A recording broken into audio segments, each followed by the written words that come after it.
Hello, আসসালামু আলাইকুম। কি অবস্থা সবার? কেমন আছেন? দেখেন আজকে সকাল থেকে ভিডিওটা করা স্টার্ট করে দিলাম। তো এখানে ছিল একটা পরোটা, সাথে একটা ডিম ভাজি, একটু ভাজি আর ছিল একটু সালাদ। তো খাওয়ার শেষ করে এই তো আমি সবকিছু গুছায় নিছিলাম, যেটা পরে আজকে দাওয়াত খেতে যাবো। জুতা, তারপরে বোরখা। আমি যেহেতু বোরখাটা পরতে বেশি কমফোর্ট ফিল করি, সেজন্য সব জায়গায় বেশিরভাগ জায়গায় আমি বোরখা পরে যেতেই পছন্দ করি। আর এজন্যই নিত্য নতুন বোরখাটা পারচেজ করি, আমার কাছে ভাল লাগে।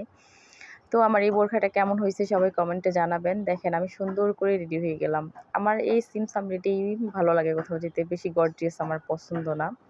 তো আমার বোরখাটা কেমন হয়েছে আর আমাকে কেমন লাগতেছে অবশ্যই কমেন্ট করে জানাবেন। কারণ কোথাও যাওয়ার সময় আমি অলওয়েজ লেট, আজকেও তার ব্যতিক্রম নয়, আজকে অনেকটা লেট হয়ে গেছিলো। তো এই তো যাওয়ার পরে ফার্স্টে একটু শরবত খেয়ে নিয়েছিলাম শুধু, কারণ নাস্তা করার আর টাইম ছিল না, দুপুরে খাওয়ার অলরেডি অনেক দেরি হয়ে গেছিলো। তো এই তো ডাইরেক্ট খাইতে বসে পড়ছি। তো খাবারে অনেক কিছুই ছিল, এখানে ছিল হচ্ছে রোস্ট, তারপরে হচ্ছে মাছ ভাজি, তারপরে যে সালাদ, মিক্স সালাদ,